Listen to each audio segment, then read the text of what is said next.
Mamata బెనర్జీకి supreme court ఒక ఘాటు warning ఇచ్చింది. తాజాగా ఏదైతే ఎన్ఫోర్స్మెంట్ డైరెక్టరేట్ కార్యకలాపాలను అడ్డుకుంటూ ఎన్ఫోర్స్మెంట్ డైరెక్టరేట్ వాళ్ళ మీద కేసులు పెట్టి పోలీస్ కేసులు పెట్టి అరాచకం చేసినటువంటి సందర్భంలో ఆ వ్యవహారం మీద సుప్రీంకోర్టు సీరియస్ అయింది. అసలు ఏం జరుగుతోంది బెంగాల్లో అని అడిగింది.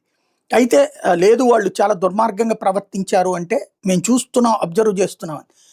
కలకత్తా హైకోర్టుకి ఎన్ఫోర్స్మెంట్ డైరెక్టరేట్ వెళ్ళి అక్కడి నుంచి అర్జెంటుగా సుప్రీంకోర్టుకి ఎందుకు వచ్చింది అంటే, హైకోర్టులో లాయర్లే తృణమూల్ కాంగ్రెస్ లాయర్లే రౌడీజం చేశారు.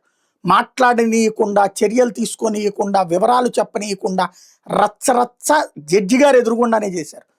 ఈ విషయాన్ని వీడియో సాక్ష్యాలను చూపించింది ఈడీ. దాంతోపాటుగా వీళ్ళు ఈ తృణమూల్ కాంగ్రెస్కి సంబంధించినటువంటి గ్రూపులలో లాయర్లకు ఇచ్చినటువంటి ఇన్స్ట్రక్షన్స్, వెళ్ళి అక్కడ రచ్చరచ్చ చేయండి అన్నటువంటి ఇన్స్ట్రక్షన్స్ సంబంధించినటువంటి వాట్సాప్ మెసేజెస్ను కూడా సుప్రీంకోర్టుకి సబ్మిట్ చేసి, అది చూసిన సుప్రీంకోర్టు తృణమూల్ కాంగ్రెస్ ప్రభుత్వం చెప్పిన ఏ మాటని ఒప్పుకోలేదు. ముందైతే తృణమూల్ కాంగ్రెస్ ప్రభుత్వం తీసుకొచ్చినటువంటి కేసుల్ని స్టే ఇచ్చేసింది. ఈడీ మీద దర్యాప్తు చేయడానికి వీల్లేదని చెప్పింది. రేపు ఈడీకి సంబంధించి పెట్టినటువంటి కేసు, మమతా బెనర్జీ అక్కడ డాక్యుమెంట్ ఎత్తుకుపోయినటువంటిది, అక్కడ ఉన్నటువంటి పెన్ డ్రైవ్ ఎత్తుకుపోయింది, పోలీసులతో వచ్చి రౌడీజం చేసి ఎత్తుకుపోయిన దాని మీద తదుపరి దర్యాప్తు చేస్తామని చెప్పింది.